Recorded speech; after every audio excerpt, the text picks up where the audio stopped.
Assalamualaikum warahmatullahi wabarakatuh. Halo sobat Naruto lovers. Oke, di video kali ini saya akan menggambar karakter anime Naruto dari movie yang berjudul Blood Freezing. Dan mungkin sobat Naruto lovers sudah tahu, anime ini dirilis di Jepang pada tanggal 27 Juli 2011. Film ini dirilis dalam media DVD pada tanggal 25 April 2012. Dan lagu tema dari film ini adalah Otakebi oleh Yusuke Kamiji. Dan film ini dirilis di Amerika Utara pada Februari 2014 oleh Viz Media. Dan tayang di Indonesia di stasiun TV pertama kali adalah pada tanggal 15 September 2014. Oke sobat Naruto lovers, sekarang kita kembali ke dalam alur ceritanya. Diceritakan di desa Kumogakure, sang Raikage sedang rapat bersama berbagai dari petinggi negara lainnya. Mereka sedang membahas tentang Zetsu Putih. Mereka menyebut desa Kusagakure, desa yang memusuhi Konoha. Tiba-tiba Naruto menyelinap ke ruang pertemuan lalu menyerang para ninja yang berada di sana. Naruto menyerang Raikage tapi gagal dan melarikan diri. Dalam kejadian itu, dua jonin dari Iwa dan Kirigakure tewas. Raikage langsung mengirim surat pemberitahuan ke Konoha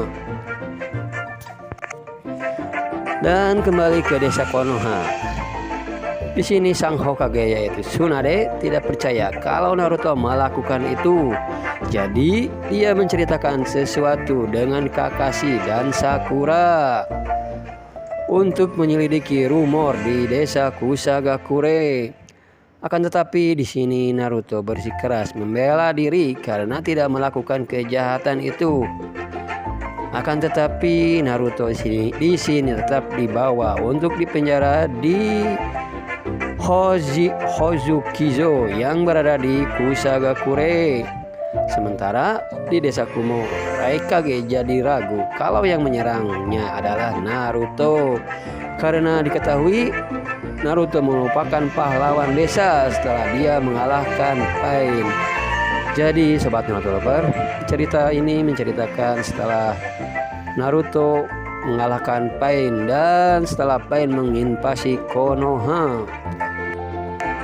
Dan kemudian kita kembali ke dalam cerita. Kemudian sang Raikage mengirim mata-mata bernama Maroi yang ditugaskan mencari tahu apa yang sebenarnya terdapat di penjara berdarah tersebut. Dan ternyata benar saja, yang menyerang Raikage adalah bukan Naruto, akan tetapi Naruto palsu. Ia adalah seorang ninja Kusagakure yang misterius, bawahan Mui, pimpinan penjara Hozukizo. Dia memanfaatkan jutsu Narikawari no Jutsu. Ia melapor ke Mui tentang rencana yang mereka berdua lakukan. Mui bilang jangan sampai satu orang pun mengetahuinya. Naruto yang dibawa ke penjara tidak bisa melihat salah seorang pun tawanan. Dan yang lebih mengesalkan, tentu saja Naruto tidak bisa menggunakan cakranya karena dalam tubuhnya ditempeli sesuatu seperti segel ataupun tato. Lalu Naruto bertemu dengan Ambu dari Kusagakure yang bernama Ryujetsu yang sedang mencari tahu hilangnya anak Mui yang bernama Muku. Dan para tawanan dimasukkan ke ruangan tawanan yang tertutup. Dan mereka yang memiliki cakra yang besar akan dikirim ke tempat lain untuk diserap cakranya dengan teknik Tenro no Jutsu. Dan tawanan yang diserap cakranya akan merasakan sakit yang luar biasa. Beberapa tahap penyiksaan yang amat sangat kejam dan tentu saja menyakitkan. di mana hampir seluruh cakra pengguna diserap. Sementara pengguna tidak bisa mengalirkan cakra ke seluruh tubuhnya. Setelah cakra pengguna hampir habis, maka pengguna akan dikirim ke kotak Pandora. Ya, ternyata balik semua ini ada misi terselubung, karena kotak Pandora adalah senjata berbahaya milik Kusagakure yang dulu dipakai untuk usaha menguasai dunia ninja. Akan tetapi dulu telah digagalkan oleh Konoha dan Kumogakure. Di sana terlihat kalau ternyata iblis bernama Satori menguasai Moku. Naruto yang kehabisan cakra tidak bisa berbuat banyak. Bahkan ia tidak bisa memakai Kage Bunshin, jurus andalannya. Ia lalu putus asa, lalu terjatuh. Dan di tengah terjatuhnya Naruto, seseorang membuka sel di mana Naruto ditahan.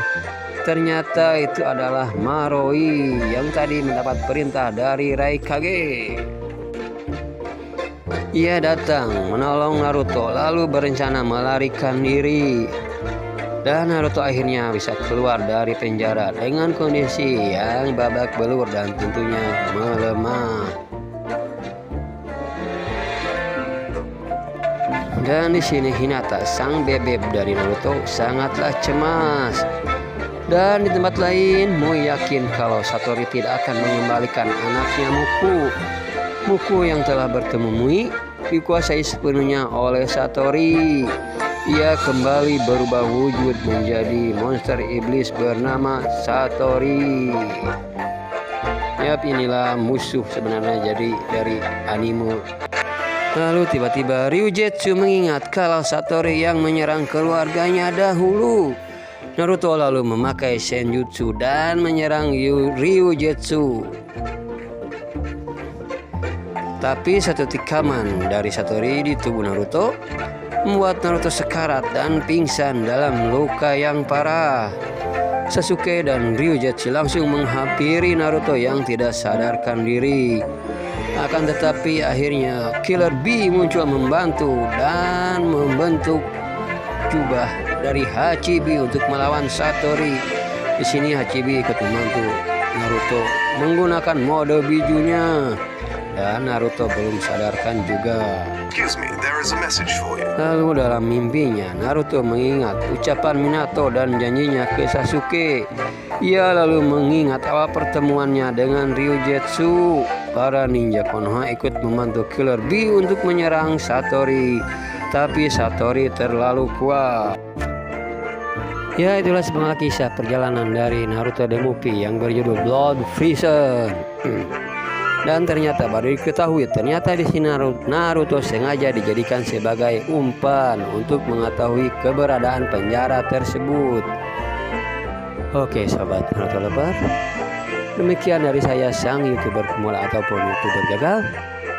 Bila kalian suka dengan channel ini, silahkan like, komen, dan subscribe. Oke? Terima kasih. Assalamualaikum warahmatullahi wabarakatuh.